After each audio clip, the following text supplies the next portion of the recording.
Hello, everybody. This is the second video, and this one is going to be about Afrofuturism. There's a lot of great stuff up that on our Brightspace page already that's going to do a good job of explaining it, but I just have a couple of things that I think are useful and interesting for context. And so the first thing that I want to talk about is Black Panther. So I'm going to play a little bit of the trailer in a minute.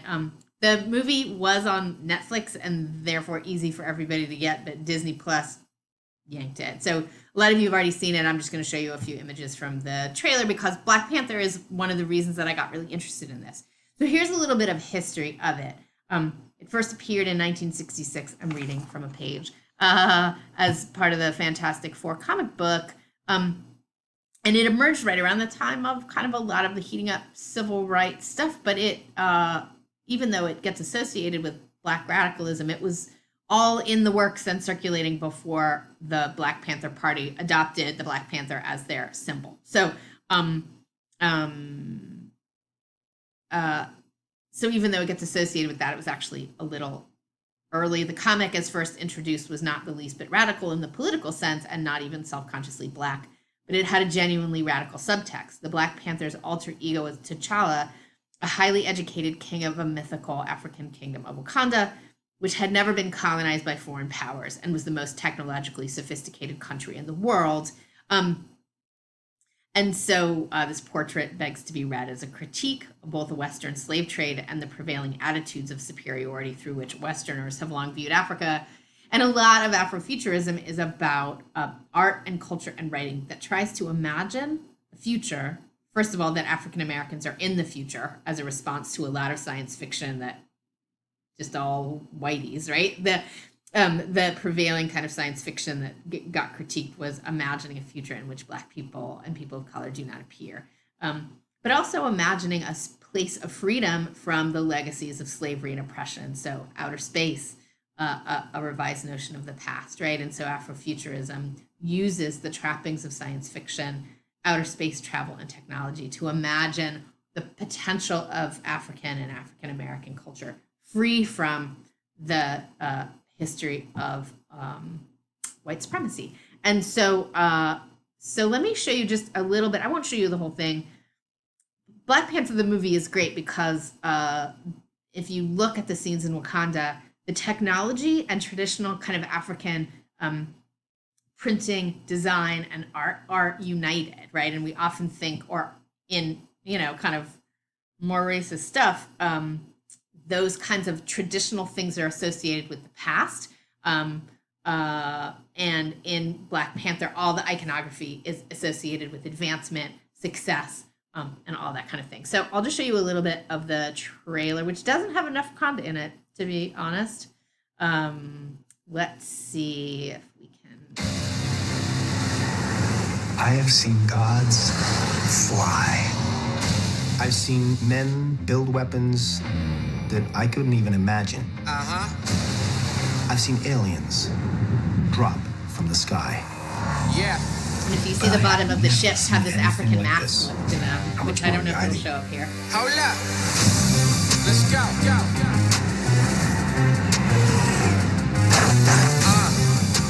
We are home. Right, and if you, that short, there's the mask. My son, it is your time. Show me my respect and bow down. You get to decide what kind of king you are going to be. Don't freeze. I never freeze.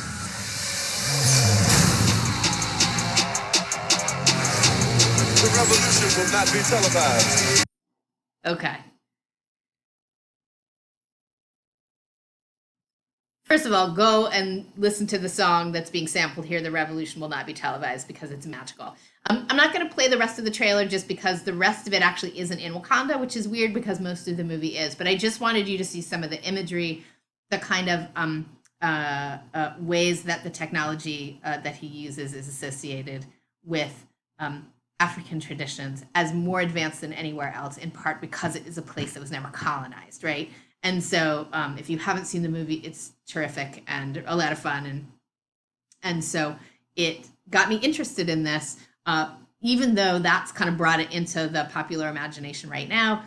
This kind of work has been part of African American cultural production for a really long time. And the phrase Afrofuturism comes from a 1993 essay by a guy named Mark Derry called Black to the Future, which is a great title. So what I want to do is show you just a couple of paragraphs, even though it says on the link that I found that it's 2016 and it's reprinted amusingly in what looks like a German magazine. Let me call it up over here. I'm going to shrink myself down. So I'm not going to read you the whole thing. I will put the link up. But Derry is saying that, first of all, he's critiquing the science fiction tradition that tends to, at least at the time, kind of not acknowledge people of color and people of color who were making science fiction. But he also talks about why science fiction and speculative fiction are actually kind of a perfect place for African Americans to imagine to imagine a future and the challenges there. So I'm going to drop myself.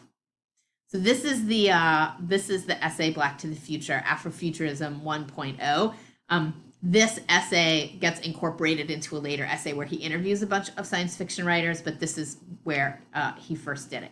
So I'm just going to read a little bit of this, and like I said, I'll put the link up. Hack this. Why do so few African Americans write science fiction? A genre whose close encounters with the other, the stranger in a strange land, would seem uniquely suited to the concerns of African American novelists. He identifies a few. This is especially perplexing in light of the fact that African Americans are, in a very real sense, descendants of alien abductees. They inhabit a sci-fi nightmare in which unseen but no less impassable force fields of intolerance frustrate their movements, official histories undo what has been done to them, and technology, be it branding, forced sterilization, the Tuskegee experiment, or tasers, is too often brought to bear on Black bodies.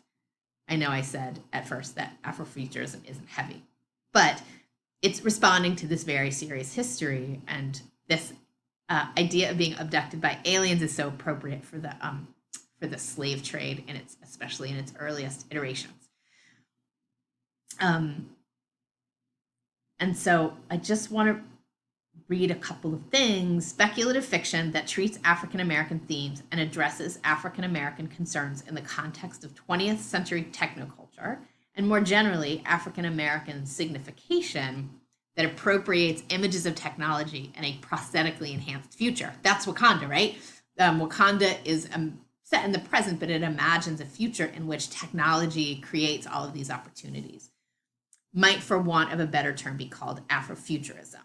And then he asks this question, right? Like, if we are operating in a culture where the past, the genuine fierceness and terribleness of the past is constantly being erased, how do science fiction writers imagine a future for African Americans in this moment? And there's just one other thing that I want to point out. And it's just this, right? But African American voices have other stories to tell about culture, technology, and things to come, because he's been citing all of this kind of futuristic stuff in which no people of color appear. And if you think about the early Star Wars, Nerd City right here, the first 3 Star Wars movies when I was a kid in the 70s, I think maybe Lando Calrissian was the only person of color who had a significant role. That has really changed with the new ones. But he says, but African American voices have other stories to tell about culture, technology, and things to come. If there is an Afrofuturism, it must be sought in unlikely places, constellated from far-flung points. And he goes on to talk about musicians, like musicians and artists who were already doing it, Jimi Hendrix, Grandmaster Flash, and things like that. So I'm not going to read all of this. I'm going to put the link up on Brightspace if you're interested. But this kind of coins the term Afrofuturism, a way in which artists of color use the elements of science fiction and speculative fiction to imagine a future, or even reimagine the past, as you'll see in one of the short story options, in which African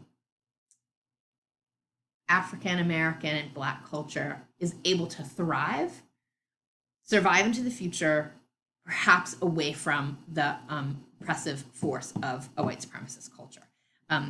Okay, so that's Mark Derry. I just want to say a couple of additional things about things that are up on Brightspace, which I may have goofed a little bit. I'm going to pause because I don't want you to watch me push buttons. Okay, I am briefly back with you. I want to give you a little bit of context for two of the clips that are up on Brightspace. There's an experimental musician named Sun Ra, who, I wish I had the clip.